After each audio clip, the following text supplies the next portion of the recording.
আসসালামু আলাইকুম বন্ধুরা। এই দেখেন আজকে কী পরিমাণ রোদ উঠছে, একবারে কনকনা রোদের ভিতরে। কনকনা রোদ, কনকনা শীত বলে অনেকে, আমি কনকনা রোদ বলতেছি। কি পরিমাণ রোদ, রোদের ভিতরে তাকানো যাচ্ছে না। আমরা কাজ করছি, আমাদের বাংলাদেশি ভাইয়েরা এই যে জটের কাজ করছে, কেউ ওই পাপ্পান বাজান করতেছে, পাপ্পান করতে সাঁটার বাজান করে।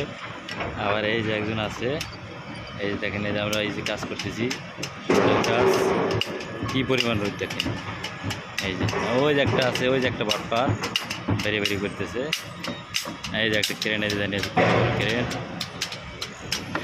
আজকে ঘুরে আসি, কালকে নিচে কাজ করছি। এই যে বাইরে কাজ করতেছে, ওই যে ওই যে পিছনে ওইটা হলো ইমিগ্রেশন, মালয়েশিয়ার ইমিগ্রেশন। এখান থেকে সিঙ্গাপুর যায় কাশ্মীর। কালকে যে ভিডিও দেখালাম, কালকের বিম দেখেন। এই যে এই বিম উঠাইব, ওই যে সাইডে ক্রেন দিয়ে বড় দুইটা ক্রেন দুই সাইডে লাগায়া এই বিম উঠাইব আর কি।